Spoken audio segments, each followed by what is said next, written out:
So, guys, I got to be real here. We got to talk about this. And it is about loyalty in sports, especially in the social media era.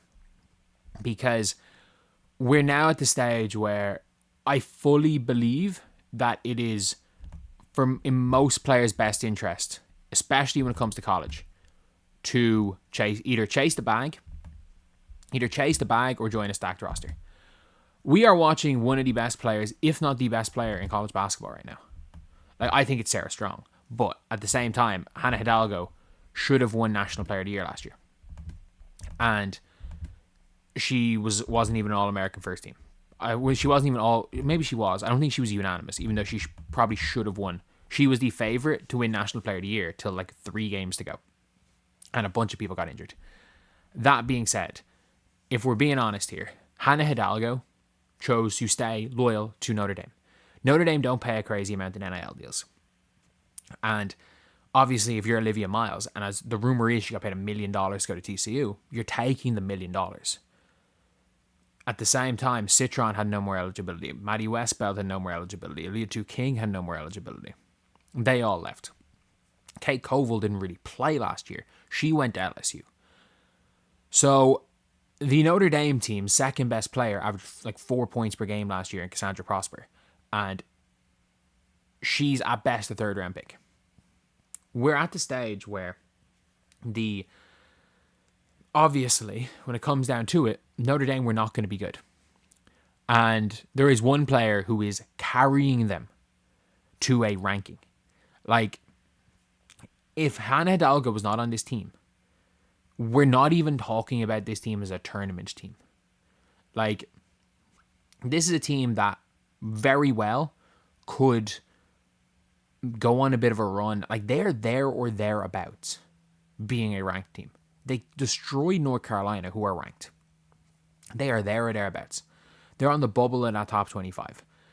And the thing is that it's because of Hannah Hidalgo.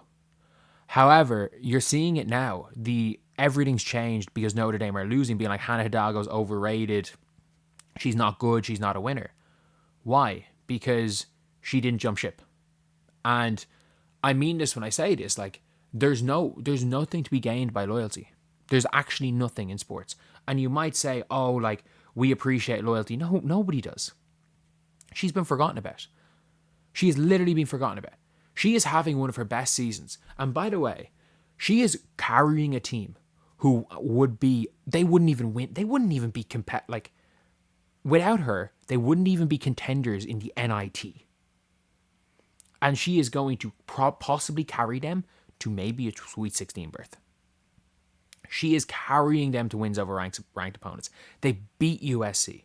And by the way, USC are way worse than Notre Dame. And the way that people are talking about Jazzy Davidson like she's the best freaking player in the world, whereas she's not even remotely close to Hannah Hidalgo. The way the narrative has changed around Hannah Hidalgo, just because of her team losing, despite the fact that she is carrying this team, is crazy. I've watched enough Notre Dame. This is a bad team with an exceptional player. And had she gone, because I think her and Madison Booker are really close, had she gone to Texas, the Texas team competes with UConn. Like, Texas are good as is. When you add Hidalgo to that team, when you add Hannah Hidalgo to that team, it's crazy. And like, for me personally, I think depending on what Hidalgo looks for, if depending on what Texas are offering money-wise, depending on what other teams are looking for money-wise. And it's even funny when it's like, TCU, if they lose a game, suddenly it's Olivia Miles sucks. And I'm like, man, we watched this team take down and comfortably take down the Paige Bueckers, Sarah Strong, AZ Fudd, UConn. We saw them walk down UConn. We saw them beat USC. Like, yes, for some reason they couldn't beat TCU. They had some weird thing where they could not beat TCU. No matter what happened, they could not beat TCU. That being said, other than TCU, and they all had a bad loss against FSU. They lost a double OT game against not Ohio State, NC State last year. Like, they had some bad losses coming into the tournament. I'll admit that. They absolutely faded last year. Hannah Hidalgo is, with Juju Watkins injured, Sarah Strong is the best player in college basketball. I'm going to give you that. I think she's as good as Michaela Blakes. I think you swap her with Michaela Blakes on what's called on Vanderbilt. Vanderbilt are probably still undefeated. And Notre Dame have a similar record. Hidalgo is the proof in concept that loyalty, nobody cares. If you are loyal to a bad team, nobody cares. There's a difference between loyalty and doing what Caitlin Clark did. And by the way, there's no even comparison. Like, Caitlin Clark was a system. Hidalgo's not a system. The way Caitlin Clark has an offensive engine is like something nothing we've ever seen before. And Iowa, in their defense, surrounded her with elite players for what she needed. You had a Kate Martin who was a jack of all trades, could run a bit of the one, could do literally everything on the floor. You had a Sydney Fulcher who played defense and cut like fuck. You had Gabby Marshall who was locked down and hit open shots at a 40% rate.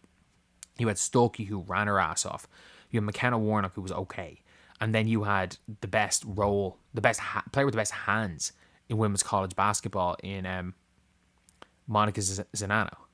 Like, you don't compare that to this. Like, to this team. This team doesn't have a WNBA player on it, other than Hannah Hidalgo.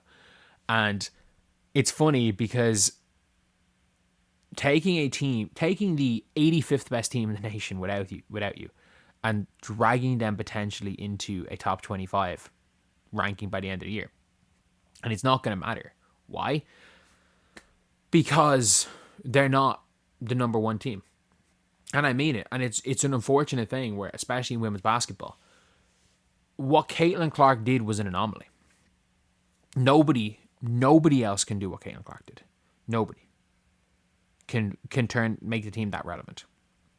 Especially in today's day and age, when the superstars are going to, it's not just the UConn anymore, or Tennessee back in the day. There is UCLA. You can go to UCLA. USC is now a trendy one. And there are a couple of these trendy schools, or schools that pay the big bucks, and only 4 to 5 schools matter. So if I'm Hannah Hidalgo, it's just not worth it. The loyalty for me is not worth it anymore. Even though I commend what she's done, I think she's had one of her best seasons, and I'm not going to call Hannah Hidalgo overrated because she can't do the impossible. That being said, a lot of people are expecting her to do the impossible. I would leave, and Texas makes sense. Texas absolutely makes sense. If I'm in the transfer portal, I absolutely would strongly consider, at least have a meeting with Jan Jensen, because there's a world where Iowa, let's just say Iowa, if they commit to running a pace and space offense with a 4-out, with a kind of stretch big and Ava Hyden on the inside, and then maybe if Addie Brown's looking to transfer, getting someone in like that, or just any sort of stretch big and running pick and rolls and giving her some space on the inside, her chit-chat, tiny backcourt, but bucking dogs. There's just eyes on her. She's going to get, Iowa are going to be a top 10 team, and there's going to be eyes on her. And that's the thing, is that people are only watching Notre Dame in games against the top teams where her team are completely outmatched. And there's nothing she can do. There's realistically nothing she can do. So anyway, yeah, that is the video. I'll see you guys.